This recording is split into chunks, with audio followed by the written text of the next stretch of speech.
नमस्ते, मेरा नाम शुभम है और आप मुझे ब्रेन ऑफ बिहार पे देख रहे हैं। सुप्रीम कोर्ट, एनसीएलटी इस सब का मामला चला गया है 2 महीना आगे। इसीलिए हम लोग रुख करते हैं पटना की तरफ और पटना हाई कोर्ट से कुछ अपडेट है सहारा इंडिया से रिलेटेड। और पटना में ही कल रैली भी है और रोड शो भी है पटना में माननीय मोदी जी का। तो हम भी रुख करते हैं पटना हाई कोर्ट की तरफ, जहां 4-5 मामले पीछे भी हम आप लोगों को बता चुके हैं कि सहारा के यहाँ पे नए तरीके से लिस्ट हुए हैं। तो हमने बताया था कि क्यूसॉप के लिए किसी हाई कोर्ट के एडवोकेट से हम राय लेते हैं कि क्या किया जाए इसमें। तो मेरे वकील साहब ने बताया है कि जब तक एनसीएलटी का जो अपील है उसका डिसीजन नहीं आ जाता है तब तक कहीं जाने से कोई विशेष लाभ नहीं है। तो हम इंतजार ही कर रहे थे। तब तक 6 मई को ही कुछ लोगों के द्वारा सहारा इंडिया के रीजनल मैनेजर, जोनल चीफ और DM, SP, economic offence unit, ये सारे लोगों को मिलाकर लमसम 16 लोगों को पार्टी बना के सहारा क्यूसॉप जिसमें मेन है और स्वप्ना राय जी का भी नाम डालते हुए और जोनल मैनेजर विपुल कुमार सिंह का भी नाम है सब डिटेल के साथ 6 मई को एक क्रिमिनल केस फाइल हुआ है। हो सकता है कि बहुत सारा ऑर्डर पेंडिंग हो, क्योंकि इसमें दिखाया जाए कि फॉर ऑर्डर, क्योंकि हर एक मामले में जैसे क्यूसॉप का है तो वहां पे ऑर्डर लेके ये घूम रही है कि एनसीएलटी का इसमें प्रोसीडिंग चल रहा है। और जबकि उसका सच्चाई ये है कि जो एनसीएलटी का जो ऑर्डर है, इंसॉल्वेंसी प्रोफेशनल हायर हुए हैं, वो उसमें स्टे मिला हुआ है। इनको टेम्पररी स्टे बोला गया है इंसॉल्वेंसी प्रोफेशनल को, अभी इसमें आप कुछ नहीं कीजिए जब तक कि डिसाइड नहीं हो जाता है। जिसका 6 मई को सुनवाई हुआ और सुनवाई में भी रिजॉइंडर एफिडेविट डालने के लिए 2 वीक का समय इनको और दिया गया और अगला डेट है 10 जुलाई। तब तक हम लोग इंतजार ही करने वाले हैं, क्योंकि ज्यादा कोई लाभ नहीं। लेकिन बीच में ही एक 6 मई को केस नया फाइल हुआ है पटना हाई कोर्ट में, जो कि आप लोगों को बताना जरूरी है कि अगर इस केस में अगर कुछ फ्रूटफुल क्यूसॉप के लिए होगा तो इसमें भी हम लोग इंटरवेन कर सकते हैं, लेकिन सही दिशा में अगर केस जाता है तब।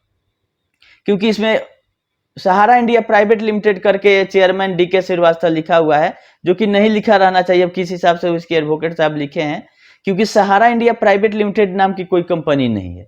या तो सहारा इंडिया पार्टनरशिप फॉर्म है, जो मेन सहारा इंडिया थी, पार्टनरशिप फॉर्म है, प्राइवेट लिमिटेड नहीं, या सहारा इंडिया लिमिटेड है जो 1984 का रजिस्ट्रेशन है।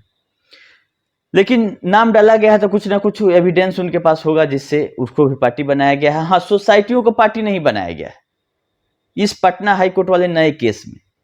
अब इसमें पहली सुनवाई होती है, उसमें ये पूरा क्लियर होगा कि किस लिए फाइल किया गया है और इसमें क्या हाईकोर्ट का दिशा निर्देश रहता है। तो एक नया अपडेट था, तो सोचे आप लोगों को बता दें कि पटना हाईकोर्ट में नए सिरे से क्यूसॉप और सहारा इंडिया के नाम से एक नया क्रिमिनल केस फाइल हुआ, जिसमें जोनल और आपका रीजनल चीफ और डीएमएसपी का भी नाम है रिस्पोंडेंट में, क्योंकि बहुत सारा ऑर्डर भी पेंडिंग है जिसका कंप्लायंस नहीं हो रहा है, चाहे क्यूसॉप से हो चाहे अदर देन क्यूसॉप हो।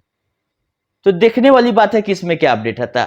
3-4 मामले हम आप लोगों को बताए थे कि लेबर एक्ट से रिलेटेड भी केस चल रहा है, ग्रेजुटी पेमेंट और स्टाफ लोगों का भी हो सकता है केस। लेकिन ये 4 केस, 2 सहारा इंडिया की तरफ से और 2 सहारा क्रेडिट कोऑपरेटिव सोसाइटी के लिए, ये चारों केस फाइल हुआ है सहारा इंडिया की तरफ से पटना हाई कोर्ट में, जिसमें अभी सुनवाई नहीं हुई। एक में सुनवाई हुई है 9 अप्रैल को, जिसका अगला डेट 16 मई रखा गया है।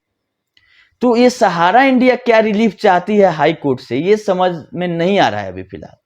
तो जब तक ऑर्डर में कुछ साफ क्लियर नहीं हो जाता है कि सहारा इंडिया किस रिलीफ के लिए हाई कोर्ट गई है, वो भी ग्रेजुटी एक्ट और मजिस्ट्रेट के अगेंस्ट में और लेबर कमिश्नर, तो ये कहीं ना कहीं सैलरी इंसेंटिव इस सब का मामला हो सकता है, जो पटना के कुछ लोग के अगेंस्ट में अथॉरिटी कोई ऑर्डर किया हो, उसके अगेंस्ट में ये ऑर्डर कराने के लिए ही केस की हुई।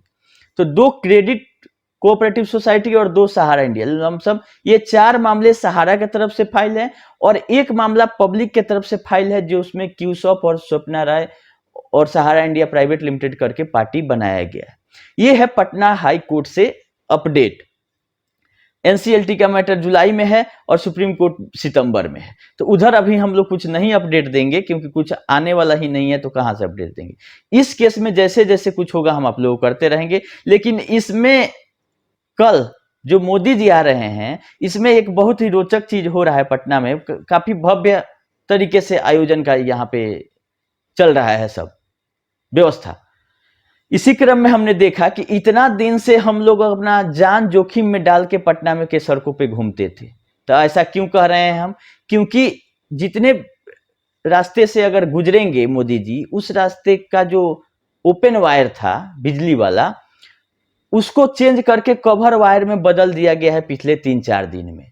और इस बार बांस बल्ला वाला बैरिकेटिंग नहीं लग रहा है, लोहा का बैरिकेटिंग आया है, जो जिस रूट से वो रोड शो करेंगे। तो लोहा वाला तो ठीक है, लेकिन जो बिजली का जो वायर चेंज किया गया, तो क्या ये पहले से खराब था या मोदी जी के लिए स्पेशली किया जा रहा है? तो पहले से खराब था तो उसी में हम लोग दिन रात घूमते रहते हैं, तो कितना बड़ा रिस्क था अगर खराब था और नहीं बदला जा रहा था। अब मोदी जी जैसे आ रहे हैं कि सारा वायर रातों रात चेंज हो जा रहा है। तो इसी तरह से अगर मोदी जी साल में 1-2 बार आते रहें तो किसी चीज का टेंशन ही नहीं रहेगा, हर एक काम इतना तेजी में और दुरुस्त तरीके से होते रहेगा। लेकिन इस बार आ रहे हैं तो और कुछ हो चाहे ना हो, ये वायर बदला गया, इससे हम लोगों को बहुत बड़ा राहत मिल गया और एक डर खत्म हो गया कि बिजली का तार कहीं गिर नहीं जाए। क्योंकि इतना दिन से हम लोग इसी वायर के बीच में घूम रहे थे। और मोदी जी का जैसे ही रैली प्लान हुआ है, रोड शो, ये सारे विधि व्यवस्था को एकदम दुरुस्त किया जा रहा है। खैर देखिए, भीड़ तो उम्मीद है कि बहुत ज्यादा होगा, लेकिन सहारा के इन्वेस्टरों के लिए क्या कुछ कहते हैं कि बिहार से बहुत ज्यादा पीड़ित लोग हैं।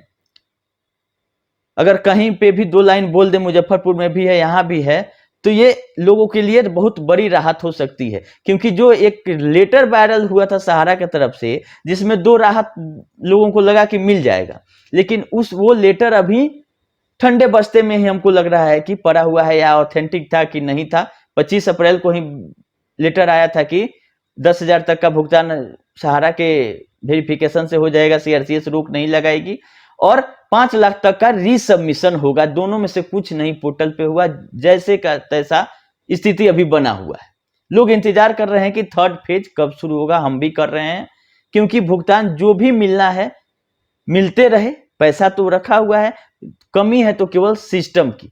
और सिस्टम में सहारा को भी बोला गया था ऑर्डर में कि आप अपना फॉर्म जल्द से जल्द अपलोड कीजिए, ताकि वेरिफिकेशन हो जा सके और 10,000 से ऊपर का भी भुगतान हो सके। लेकिन अभी इसमें कुछ अमल होते हुए, मतलब उसका कंप्लायंस अभी होते हुए नहीं दिख रहा है। जैसा इंतजार हम लोग 15 दिन पहले कर रहे थे, आज भी उसी स्थिति में। लेकिन पटना हाईकोर्ट में अगर नए सिरे से कुछ केस फाइल होता है, थोड़ा भी 1%, 99% तो उम्मीद है कि कुछ होता जाता नहीं है। फाइनली इसके पास बड़े बड़े वकील हैं, इसको हाईकोर्ट के ऑर्डर को सुप्रीम कोर्ट में चैलेंज करके उसको खत्म कर देती है। केस तो बहुत बार हुआ, लेकिन अगर 1% भी कुछ होने का उम्मीद है, अब पॉजिटिव रहेगा, तो हम आप लोगों को अपडेट भी करेंगे। अगर क्यूशॉप या कमर्शियल या real estate housing other than society का मामला अगर लगेगा कि इसमें टैग करके इंटरवेंशन करना चाहिए, तो हम लोग करने की कोशिश करेंगे आप लोगों से मीटिंग करके। इसमें घबराने वाली कोई बात नहीं है। इंतजार कीजिए कि पहला जो 16 अप्रैल को हियरिंग है लेबर वाला केस में, अगर उसमें कुछ अपडेट आता है तो क्या रहता है अपडेट, और इसका अगर डेट मिल जाता है, अभी डेट नहीं मिल रहा है, 6 तारीख को केस ही फाइल हुआ है, तो हियरिंग का डेट क्या रहता है, ये देखने वाली बात है। अपडेट जैसा रहेगा हम आप लोगों को करते रहेंगे। अभी के लिए इतना ही, धन्यवाद।